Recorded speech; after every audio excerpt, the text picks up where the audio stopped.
Hello everyone. Here I am discussing one of the most important point of journal, that is bad debts. Bad debts का क्या मतलब होता है? Loss. Losses क्या होती हैं? डेबिट. याद रखना जर्नल एंट्री में ये हमेशा क्या होती हैं? डेबिट.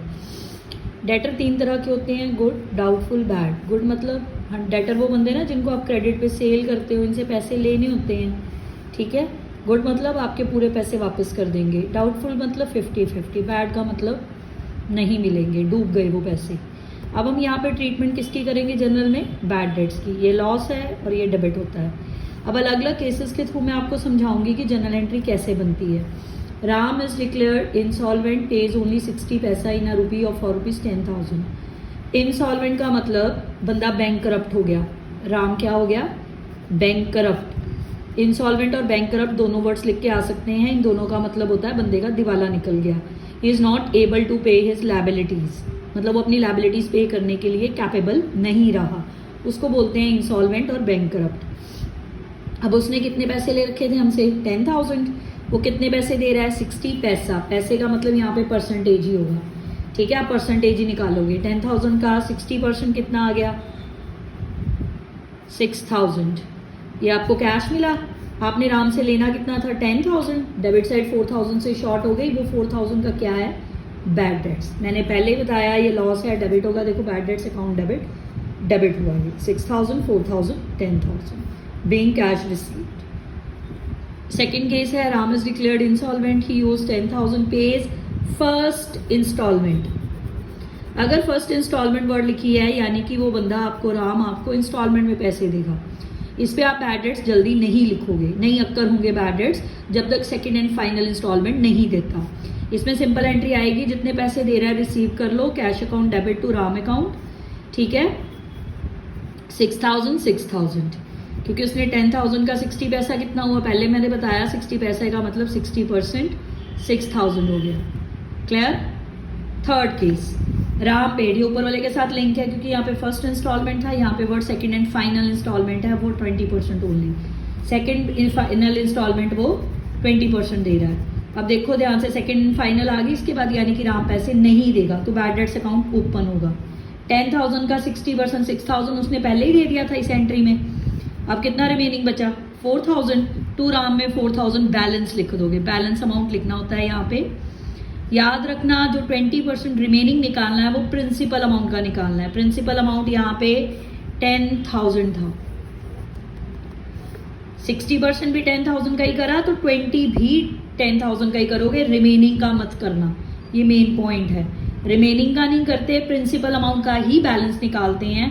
तो आ गया 10,000 का 20% कितना आ गया? 2,000, ठीक है. कैश में 2,000, 4,000 बैलेंस चला गया क्योंकि 10,000 में से 6,000 वो ऑलरेडी दे चुका था. कितना बैलेंस बचा? 4,000. वो राम में लिख दो. फिर जो बैलेंस आया, डेबिट साइड शॉर्ट आई, वो क्या होगा? Bad debts account. Second and final instalment के बाद वो पैसे नहीं देगा, इसलिए यहाँ पे बैड डेट्स अकाउंट ओपन हुआ. फर्स्ट इंस्टॉलमेंट में बैड डेट्स अकाउंट नहीं ओपन होता क्योंकि वो सेकेंड एंड फाइनल इंस्टॉलमेंट देगा आगे, ठीक है. सेकेंड एंड फाइनल लिखा हो तो बैड डेट्स ओपन होगा. याद रखना यहाँ पे जो कैश का अमाउंट है वो प्रिंसिपल अमाउंट में निकालना है, बैलेंस पे नहीं. क्लियर. अब fourth case, Ram was written off as bad debts last year. 4,000 के उसने हमने बैड डेट्स लिख दिए थे. अब हमने कितना रिकवर करा? 2,500, ठीक है, करंट ईयर में. अब यहाँ पे वर्ड क्या है? Last year. लास्ट ईयर आप उसको बैड डेट्स लिख चुके थे. आपके हिसाब से तो राम बैड डेट्स हो चुका था 4,000 का, पर सडनली इस ईयर में उसने आपको 2,500 रुपीज दे दिए. ये आपका कैश हुआ, आपके पास कैश आया. देखो यहाँ पे दो अमाउंट है. लीस्ट आप लिखोगे इस जर्नल एंट्री में क्योंकि ये बैड डेट्स पिछले साल के हैं. आपको बिल्कुल भी उम्मीद नहीं थी पैसे मिलेंगे, पर सडन उसने पेमेंट कर दी तो ये इनकम हो गई, अनएक्सपेक्टेड इनकम. और इनकम्स क्या होती हैं? क्रेडिट. बैड डेट्स डेबिट होते हैं, बैड डेट्स रिकवर्ड क्रेडिट होते हैं हमेशा, क्योंकि आपके बैड डेट्स क्या हो गए? रिकवर हो गए. आपकी इनकम बन गई तो आप इसको क्रेडिट कर दोगे. Cash account debit to bad debts recovered 2,500. Least amount लिखोगे दोनों में से अगर दो दिए हो. अगर सिंगल अमाउंट दिया हो तो cash to bad debts recovered वो सिंगल अमाउंट लिखते हैं. Ram is written off bad last year for 6,000 now recovered, ठीक है. अगर दो हो तो लीस्ट, अगर एक सिंगल हो तो सिंपल ही cash to bad debts recover 6,000. Clear हो गया.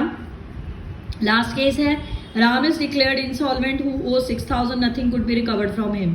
कुछ भी नहीं दिया उसने, 1 रुपया आपका पेमेंट नहीं करा, तो सारे के सारे क्या हो गए, डूब गए पैसे। Bad debts account debit to Ram 6,000 पूरे के पूरे डूब गए, अगर नथिंग कुड बी रिकवर्ड हो, नथिंग कुड बी।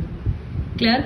अब देखो मैं आपको ना ये सारी एडजस्टमेंट जो ये मैंने सारी बनाई है, अब अलग अलग लैंग्वेजेस में हैं, जैसे पहली है पर इसकी जर्नल एंट्री कॉमन होगी। जैसे कैसे, देखो ध्यान से, 200 due from Hari are bad debts, 200 हमारे हरी ने देने थे, वो बैड डेट्स हो गए। Hari owed us rupees 200 becomes bankrupt and nothing could be recovered. 200 देने थे, बैंकरप्ट हो गया, कुछ भी नहीं दिया।